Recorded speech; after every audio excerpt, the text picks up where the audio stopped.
For more than 2 decades, he was the most trusted face in American morning television. He greeted millions of viewers each day with that signature smile, that easy charm, and an aura of warmth that made people feel like they were starting their morning with an old friend. He interviewed presidents, comforted grieving families, and became a fixture in living rooms across the country. At the height of his career, he was earning $25 million a year, a staggering sum that placed him among the highest-paid journalists in the history of television. He had it all: wealth, fame, a beautiful family, and a job that made him one of the most recognizable people on the planet. But behind that flawless image, behind the cameras and the bright studio lights, a darkness was festering. A darkness that would eventually bring him crashing down in a scandal so devastating that it would destroy everything he had built and leave him completely alone at 68 years old. His name became synonymous with morning television. He was the face of the Today Show for nearly 20 years, a run that made him a household name and a symbol of reliability in a chaotic world. Viewers trusted him. They invited him into their homes every single day. But then came November 2017, and the world learned that the man they trusted was hiding something sinister. The allegations surfaced like a tidal wave, and NBC wasted no time. Within hours, he was fired, his career of 2 decades erased overnight. The news hit like a thunderbolt. How could this happen? How could the golden boy of morning television fall so fast? The answers were more disturbing than anyone could have imagined. Let us go back to the beginning, because understanding the magnitude of this fall requires understanding just how high he had risen. He was born in 1957 in New York City, the son of a New York City bus driver, and he grew up in modest circumstances. He worked his way through college and eventually found his way into local television news. He was ambitious, driven, and undeniably talented. He climbed a ladder steadily, working in stations across the country before landing at NBC in the early 1990s. He started as a fill-in host on the Today Show, but it quickly became clear that he was destined for something much bigger. He had a natural ease on camera, a way of connecting with people that seemed effortless. He was the kind of host who could interview a world leader and a grieving mother with equal grace. By 1997, he was officially the co-anchor of the Today Show, and his star began to rise faster than anyone could have predicted. For the next 2 decades, he dominated morning television. The Today Show consistently beat its competition in the ratings, and he became one of the highest-paid figures in broadcast news. He earned millions, won awards, and became a cultural icon. He was the man who made mornings bearable for millions of Americans. He was there when they woke up, a constant presence in their daily routines. But while he was charming the public, a very different story was unfolding behind the scenes. It started with a secret, a button hidden under his desk that could lock his office door from the inside, a feature that by itself might seem innocuous, but in the context of what followed, became a chilling symbol of calculated power and control. When the accusations came forward, they painted a picture of a man who used his position and influence in deeply disturbing ways. One former producer came forward with a harrowing account of what happened during the 2014 Sochi Olympics, a graphic accusation of sexual assault that sent shockwaves through the media world. She described how he had cornered her in his hotel room, how he had ignored her clear objections, and how the encounter left her shattered and traumatized.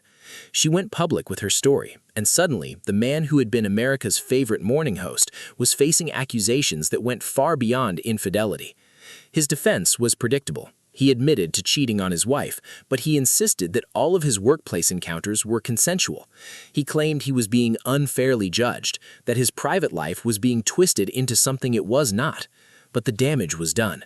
The stories, the secret button, the graphic details, the pattern of behavior, it all painted a picture of a man who had abused his power for years. The public turned against him, his colleagues distanced themselves, and the media empire that had made him a star discarded him without hesitation. Fast forward to 2026, and the story has resurfaced with a vengeance. An explosive new memoir, written by the woman who accused him of assault, has been released, and it is exposing his darkest secrets in painful, graphic detail. She held nothing back. writing about the intense emotional trauma she endured, the isolation she felt, and the devastating mental breakdown that followed as she tried to cope with the public fallout. She spent time in a psychiatric facility, her life derailed by what happened in that hotel room in Sochi. The book is titled Unspeakable Things, and it is forcing the world to confront the full human cost of his actions. It's a devastating account of how one moment of abuse can shatter a person's life forever. The book reveals details that had never been made public before. She writes about the shame she carried, the guilt she felt for not speaking up sooner, and the years of therapy she endured just to function again. She described the moment she realized that the man who had assaulted her was still on television every morning, still smiling, still being celebrated. It was a torture that she could not escape. The book is not just an exposure of one man's actions. It's a powerful testament to the lasting damage of sexual assault and the courage it takes to finally speak the truth. It has reignited public interest in the scandal, forcing people to ask uncomfortable questions about how he was able to get away with so much for so long. So where is Matt Lauer now, at 68 years old? The answer is both predictable and tragic. He has retreated to a 25-acre estate in the Hamptons, a sprawling property where he lives like a recluse, hidden away from the world that once celebrated him.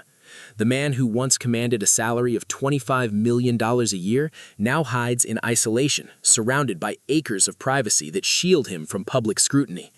The scandal cost him everything: his career, his reputation, his $25 million annual income, and his marriage to Annette Roque.